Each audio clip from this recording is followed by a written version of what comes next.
That was a pretty wild year because from the start of the year to the end of the year, Bitcoin went from $10 to 1,000, which is a 100-fold return. In January 2013, there was only a dozen of us who would show up to the Bitcoin Meetup in San Francisco. And then in March, when the price hit 260, there was 100 people. And it was just crazy, and there was VCs handing out business cards. And we were like, oh, but this Bitcoin thing is becoming real. My disappearance had unleashed my creation. The value of Bitcoin spiraled out of control. Bitcoin became an extremely volatile speculative asset because of fluctuations in supply and demand. One day you could buy a pizza for 1 Bitcoin. The next, you could buy a sports car. A bit too volatile for a currency.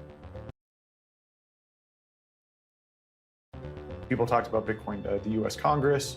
There's a lot of companies that raised money to go build products and services. Bitcoin hitting $1,000 really blew people's minds that this was like a new technology, a new valuable money. Of course it's growing, right? More and more people are hearing about it, the philosophy behind it, owning your own data and being against the banks. I had conceived Bitcoin as a limited resource from the beginning. The amount that can be mined is fixed and decreases little by little. One day the source will run dry. Satoshi's brilliance was in the monetary policy. He invented, pure digital scarcity with Bitcoin's 21 million hard cap. There will only be 21 million. There will never be more. He's one of the richest people in the world, and he's anonymous. I was rich in Bitcoin, my own currency. But I couldn't touch it because then the trust I had so painstakingly built up would be destroyed. It's a big mystery. The first million Bitcoin ever created have never been moved. Which is insane. For someone to build this massively valuable thing and not touch the money is a modern-day Prometheus, a modern-day saint, if you will. It's unbelievable, like something out of a novel or a movie. This million weighed heavily on me. I could have used it to control the value of Bitcoin and helped stabilize it by carefully buying and selling. I could have reclaimed my influence. I don't think Satoshi's just going to move his Bitcoin and say YOLO. Oh, I'm just going to move it and see what happens.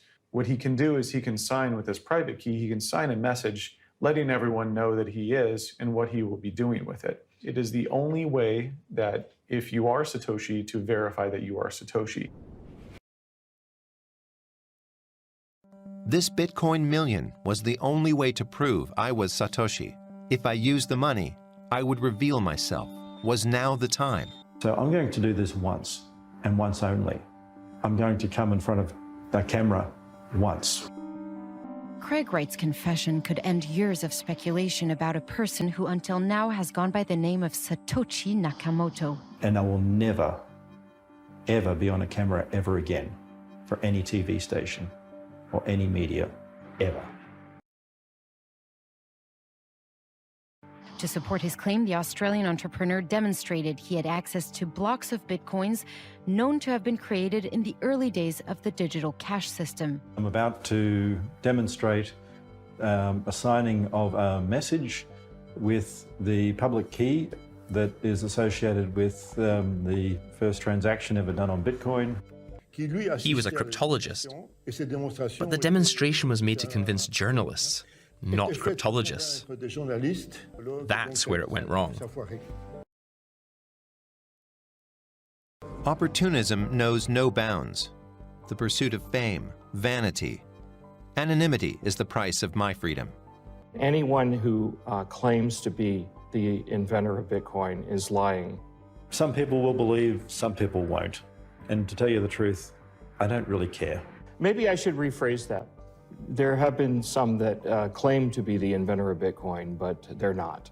I don't want money, I don't want fame, I don't want adoration. They're absolutely, positively not the inventor of Bitcoin. My absence created a powerful center around which big egos and wild imaginations gathered, which was the opposite of what I wanted. Bitcoin should maintain its autonomy and people's trust at any cost. I had to force myself not to intervene despite the volatile price. My million had to stay just where it was. Countless scammers were trying to take my place. They copied the Bitcoin code. More and more cryptocurrencies appeared. Each made their own claim: micropayments, confidentiality, automated transactions. The demand for new currencies exploded, and it was just the start. People are looking at Bitcoin, seeing how it's exploding in price, and they think, oh, I really missed out on this one. But I should have bought in. And then they're looking for the next best opportunity to invest in something else, to hopefully have the same price increase as with Bitcoin. And ready for those guys are the altcoins. Faster, more anonymous, more energy efficient. Everyone wanted to create a new, better Bitcoin, and to replicate its meteoric price in the process. The total market value of all cryptocurrencies at the beginning of 2018 was $800 billion. $800 billion. With my Bitcoin million, I joined the top 50 richest people in the world. My net worth was 44th, my virtual fortune. In 2017, and previously to that in 2014, we also saw the emergence of many other competing systems that are trying to capture the magic of this idea and either are genuinely trying to make new things with it, or in many cases are fraudulently trying to capture the enthusiasm without any substance. With Bitcoin, you can't make thousands of transactions per second, and you can only plan transactions approximately. This is where other cryptocurrencies have tried to improve. To do so, they had to make concessions in the areas of security and complexity, because you can never have everything. I gave the world the weapons it needed to protect privacy, but in doing so, I also provided a tool to those who wanted to tap into our data. Hungry for power, they use money as a means for absolute domination. Privacy has two great enemies: the internet giants and governments. Governments now are also proposing money from a digital central bank.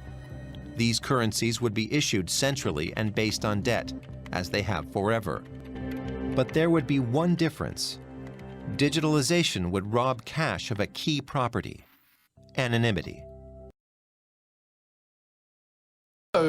State entities, especially totalitarian states, would love to have cryptocurrencies for more control over citizens' privacy and the economy. And attempts by democratic states in Europe to create digital currencies also have similar goals. Not totalitarian control like in China, but they follow a similar logic. One payment method becoming increasingly important in Europe has long been used in Asia, especially in China: paying by smartphone. In the West, we use Facebook, WhatsApp, separate online banking, online newspaper subscriptions, etc. The Chinese model combines all of these. It's all unified in a country notorious for showing little respect for individual freedom. This means that the state knows everything about people's lives. This is possible because everything is dematerialized and has digital traces. These digital traces are processed, among other things, in the social credit, a point system based on information from the various apps, based partially on purchasing behavior. The social rating has concrete effects on consumers. Some things will be more expensive. When you get to the airport, it might say you can't fly because you didn't pay a fine. Using these technical capabilities for surveillance is a major threat to privacy and individual freedom. They are expanding their power at the expense of your privacy, your freedom. An ultra-centralized, opaque, traceable digital state currency that uses your data against you. That's precisely what cypherpunks had always feared: a nightmare. Understanding that the end of privacy is coming is one thing. Witnessing it is something else entirely. What's surprising isn't that China is building a totalitarian financial surveillance system. They are a totalitarian society. What is surprising is that European authorities and American authorities and Japanese authorities are also considering and in some cases gleefully anticipating the eradication of cash and the ability to do surveillance and control of all financial payments from every point to every point. How totalitarian a state has become could now be determined by the maturity of its digital currency. I am not who you think I am, not even close. I have carefully sketched a distorted, vague image, the opposite of my real self. I am 40, 50, 60 years old. I am a woman, a man, an artificial intelligence. I act alone or in a group. Does it matter? Bitcoin is collective by definition. It is the result of decades of research by a wide variety of people. Its code has been run on tens, hundreds, thousands of computers. And even today, this is how the project continues to grow. 12 years ago, Bitcoin was just a few people developing a program from a white paper. Now Bitcoin is thousands of nodes, miners, hundreds of thousands, even millions of Bitcoin owners. And companies are investing in Bitcoin. A lot has happened, and the pace of development is still accelerating. Let me assure you, this thing has not yet happened. Right now, it's difficult to use, it's complicated, it's understood by a tiny fraction of the human population, and it will change the world.